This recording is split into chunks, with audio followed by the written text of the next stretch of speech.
भगवान शिव की रोचक कहानी बहुत समय पहले की बात है। हिमालय की गोद में एक छोटा सा गांव था जिसका नाम कपालवती था। इस गांव के लोग भगवान शिव के परम भक्त थे। गांव के बीचों बीच एक प्राचीन शिव मंदिर था जहां हर दिन लोग पूजा अर्चना करने आते थे। इस गांव में एक बुजुर्ग साधु भी रहते थे जिनका नाम था वासुदेव। वासुदेव जी का जीवन भगवान शिव की उपासना में ही बीतता था।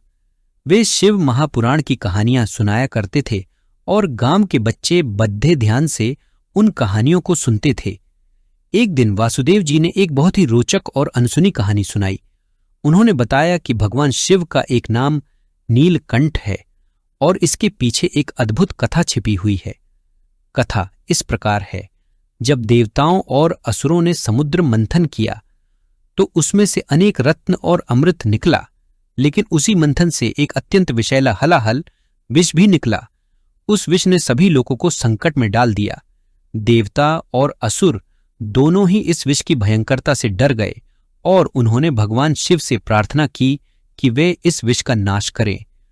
भगवान शिव ने अपनी करुणा दिखाते हुए उस विष को अपने हाथ में ले लिया और उसे पी गए, परंतु उन्होंने उसे अपने कंठ से नीचे नहीं जाने दिया और अपने कंठ में ही रोक लिया। इससे भगवान शिव का कंठ नीला पडीडीएच गया और तभी से उन्हें नीलकंठ कहा जाने लगा। वासुदेव जी ने बताया कि भगवान शिव ने यह विष पीकर न केवल संसार को बचाया बल्कि एक महत्वपूर्ण संदेश भी दिया। वे हमें यह सिखाते हैं कि जब भी हमारे सामने कोई बड़ी समस्या या संकट आए तो हमें धैर्य और साहस से उसका सामना करना चाहिए।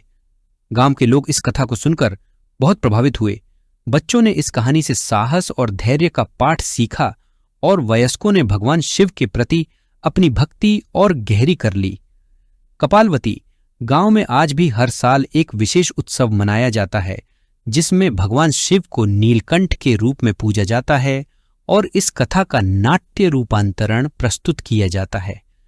इससे न केवल गांव में प्रेम और एकता बढ़ती है बल्कि भगवान शिव की करुणा और साहस की यह कथा पीढ़ी दर पीढ़ी जीवित रहती है।